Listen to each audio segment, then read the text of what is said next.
people believe that hypnosis and self-hypnosis is a tool that can be used to help you get beyond your everyday habits, a magic wand, if you like, that can achieve things that they themselves can't, even with a superhuman helping of willpower.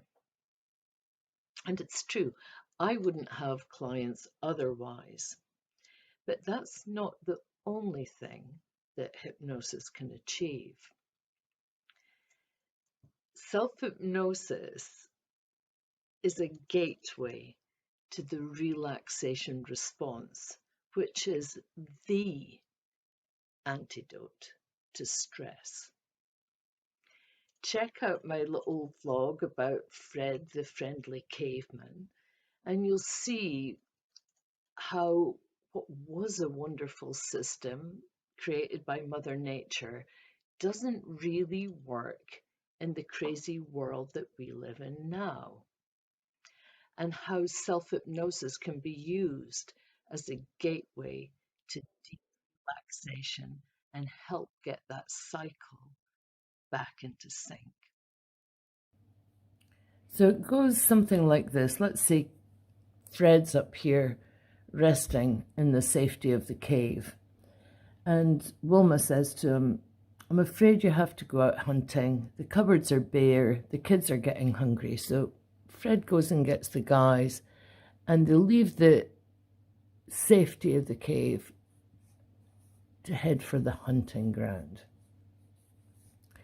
Now, as soon as they approach the hunting ground, they start to get that bit revved up. They're probably singing one of those ho ho ho, no, that's the dwarfs, but one of those silly songs.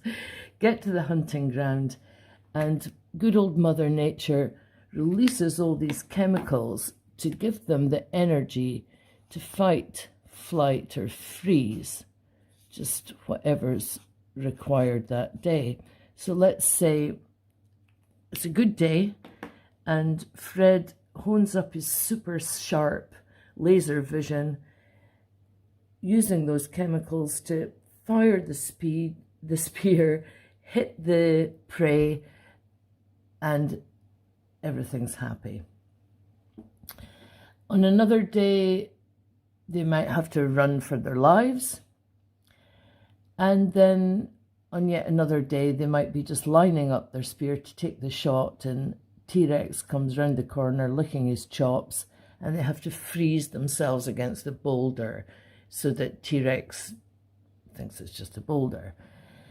Whichever one of those amazing functions that Mother Nature created for us uses up the energy that she provided through these chemicals, whether it's dragging the beast home or any of the others.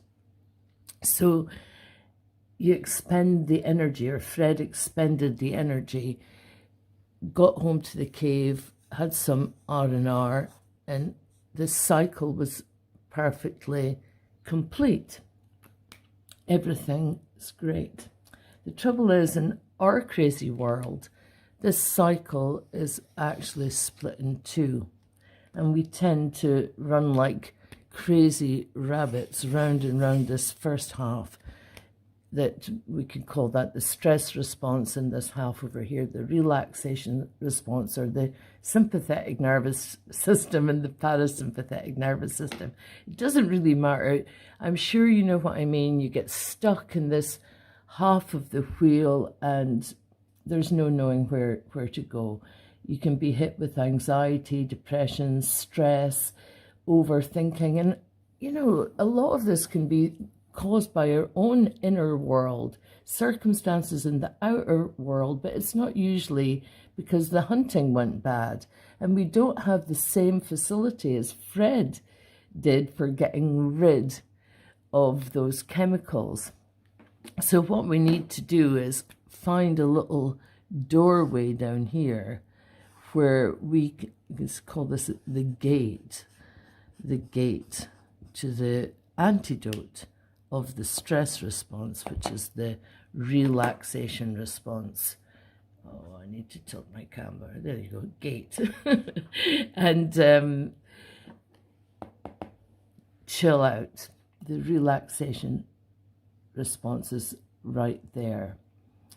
And of course, unlike the stress response, which happens in an instant, I mean, if a tiger just came into my room right now, I'd be out the door in a flash. But if you asked me to relax, it would take more than just a nano session. It's something that I have to work on and build up deliberately.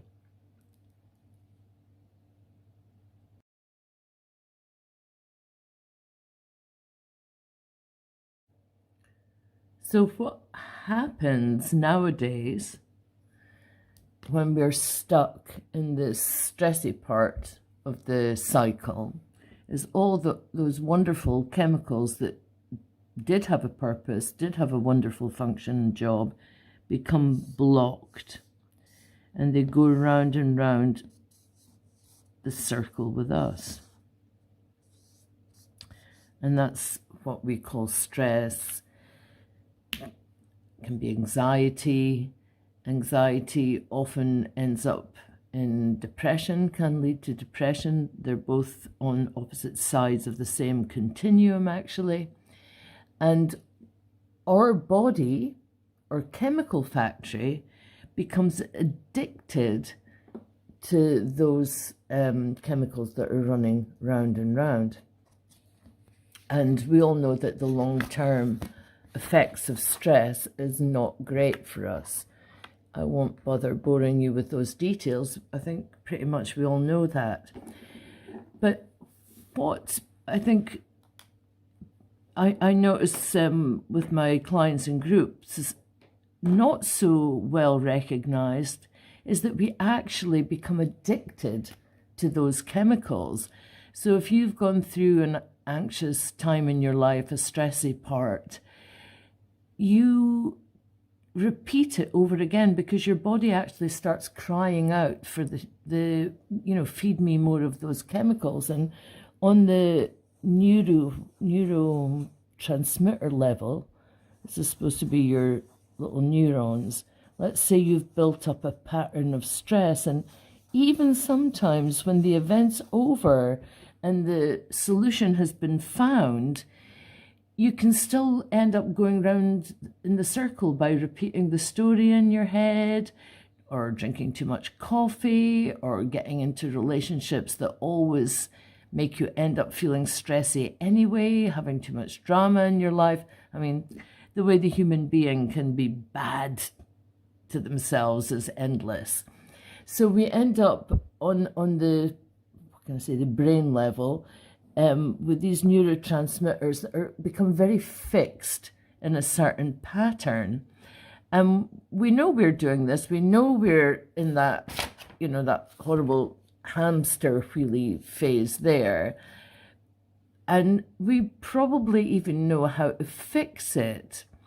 But these are so welded into our body chemistry, it is actually quite hard. But you can do it. This is what the neuroscientists call neuroplasticity. We can change these things. But it's a bit creaky at first. You've got to go and start laying down the new patterns. So the new patterns would be things like learning a method, how to relax, and practicing that every day. And that's generally when people fall down. They do it for a little while, they feel better, and they think, that's it. But the bad news is you actually have to keep doing it so that these new patterns, the new healthy patterns, become, the strong guys and the winners. So that's what I do when I've been making up my course lately. That's supposed to signify the winners. I've done a lot of research, listening to podcasts and stuff. How can we stick to things? What helps us to do that?